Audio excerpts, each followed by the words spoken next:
evening. Hope you're having a great evening. These are homework notes for 1.4, day 3. Tonight we're going to look at 2 examples that are going to help you with your classwork tomorrow, and then we're going to talk about an application problem that will help you get started with your applications tomorrow. The first thing we're going to do is find the difference quotient and simplify it. Difference quotient is a calculus concept, so it'll be your first big calculus concept here in Precal. It's going to help you for the future.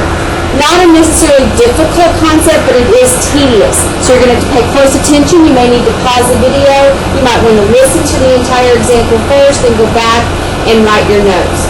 Whatever works best for you. All right, let's get started. We're going to find f of x equals x squared plus x minus 1. And we're going to do that by using the difference quotient of f of x plus h minus f of x all over h. So the first thing we're going to do is we're going to take f of, instead of f of x, we're going to have f of x plus h. So basically we're going to take x plus h and plug it in for both of the x's. So let's do that first. So we're going to have in parentheses x plus h squared plus x plus h and then minus 1. I'm going to put that in a bracket because then we're going to subtract f of x. Well, f of x is simply x squared plus x minus 1. And of course, all of that then is over h. If you can get that one step down, the rest is just simplifying. Tomorrow, I want you to ask me, if you do not already know, how we do the shortcut to squaring a binomial. X plus h squared is the same as x plus h times x plus h, and then you would FOIL it. But there's a shortcut to squaring binomials. Some of you will know it, some of you won't, but ask me in class tomorrow. So if I take x plus h and square, I should get x squared plus 2 times x plus h, so plus 2xh plus h squared. I'm going to add to that x plus h minus 1. And then I'm going to distribute this negative. So I'm going to get a negative x squared, a negative x, and a positive 1. And of course, then all of that would be over h. Now we get to actually have the fun part. This is actually the most difficult. We're going to make some cancellations. We can take our x squared and cancel with the negative x squared. I see some obvious things. We can take a positive 1 and cancel with a negative 1. We can take a negative x and cancel with a positive x.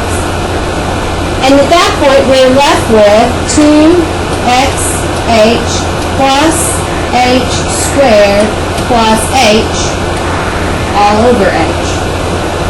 To finish simplifying, we need to take note that the numerator, all the terms have an h in it, so we can factor out an h. So we will factor out an h, and inside then we would have 2x, we would have plus h, and we would have 1 plus 1, all over h. These h's would cancel, and what you're left with would be your final answer, 2x plus h plus 1. And of course, h would not equal 0. That's a restriction from the beginning of our problem. Alright, pause, listen to it again, think through it, work through it on your own, try to back it up with this example, and see how you do. Next, we're going to go on to example 2, which will be another difference quotient to give us a little more practice. This is a little bit different. Not a lot though. Same thing. We're going to take 2x, or f of 2 plus h, minus f of 2 all over h, using this function. So basically, again, we're going to take and we're going to plug in our 2 plus h in for both of these x values to get started. So I'm going to come over here, and I'm going to plug in 2 plus h squared.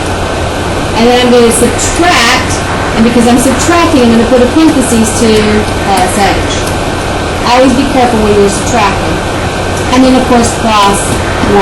That takes care of this part of our difference quotient.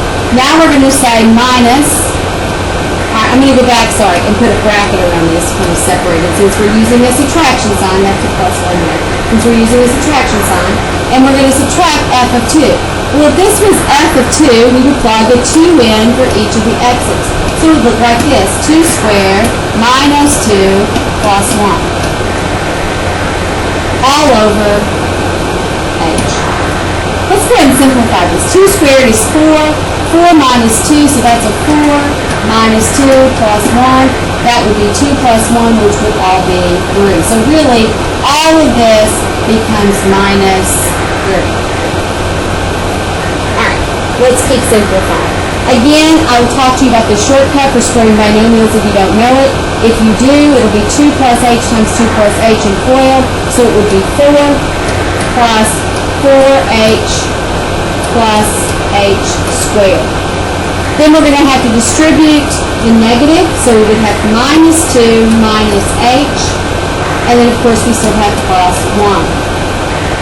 Plus 1. Over here we would have minus 3. We've already simplified that part. And of course, again, we are all over h.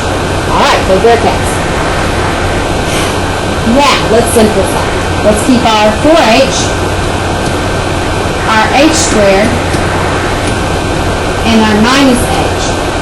Then notice we have a 4, a negative 2, a positive 1, and a negative 3. Well, a 4 minus 2 is 2, plus 1 would be 3, and a negative 3 would all come out to be 0. So all of these would cancel each other out. So this equation all over h.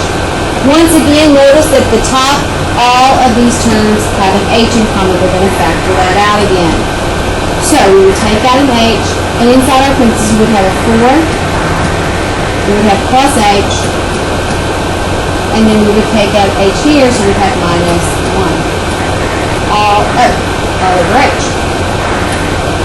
These h's would cancel. We simplify this. We have 4 minus 1 is 3, so our final answer then would be h plus 3. And of course, remember, originally h cannot be 0. That is our restriction. Again, it's going to take some practice, so pause, rewind, watch this again, be prepared for class tomorrow. Please also don't forget, you have to have notes tomorrow. You're going to get 100 for taking your notes tomorrow for a homework grade. If you don't, it's a 0, so make sure you take care of that. Alright, last example for the evening. We're going to talk about an application problem. This is some information that will just help you get started for your applications tomorrow. This is important when you have one sort of like the one we do, so make sure tomorrow you work on problem 97 and understand it fully. This problem will help you with that, and you'll have a problem similar to 97 on your test. Alright, application is about average cost. The average cost for this inventor of a new game, he believes, is that the variable cost for producing the game is 95 cents. And he believes his fixed costs are going to be $6,000. Variable cost would be something per unit. Fixed cost, of course, is a one-time fee or possibly a monthly fixed cost like electricity and payroll and things like that. The inventor sells the games for $1.69, and we want to let, and I don't know why they made that like that, but X be the number of games sold. Alright, first of all, I want to give you a little bit of background about some things. First of all, we're going to deal with cost. Costs are your expenses. We're going to talk a little bit about revenue.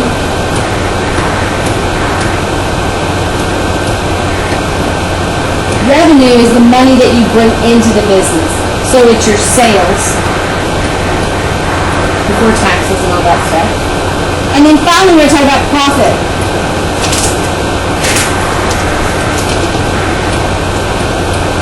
Profit are your revenues minus your cost. And the last thing I want to mention to you is something called break-even. Break-even. Just like the word sounds like and just like the definition. It is when a business breaks even. In other words, your revenues are equal to your expenses. the money you're bringing in is equal to the money that's going out. So you haven't made any money yet, but that you are balanced and you've paid all of your bills. So break even is when your revenue is equal to your cost. And those are just really big concepts that will help you tomorrow. All right, let's finish up this problem real quick and go on to something else for the evening. The total cost for a business is the sum of the variable cost and the fixed cost. We want to write the total cost as a function of games sold. As a function of games sold. Alright, so we want the cost in terms of the number of games sold. And we said X would be the number of games sold. So our costs are going to be a fixed cost of $6,000 plus a variable cost of 95 cents. Okay. That would be our cost function. It doesn't ask us here, but if we wanted our revenue in terms of products sold, or games sold, our revenue would be $1.69x. That's how much money we bring in. If we wanted to find our break even, we would set these two equations equal to each other. If we wanted to find our profit, we would have to figure out our profit equation. We would have to take our revenue and subtract our cost. So those are just ways to get started on some questions that you'll have tomorrow. Again, homework notes tomorrow are important. You get 100 or 0 for doing them. Make sure when you come in tomorrow you get started so we have all our questions answered. Don't forget we have a test on Friday. Okay, I hope you have a good night and get lots of rest. See you tomorrow. Go Bearcats!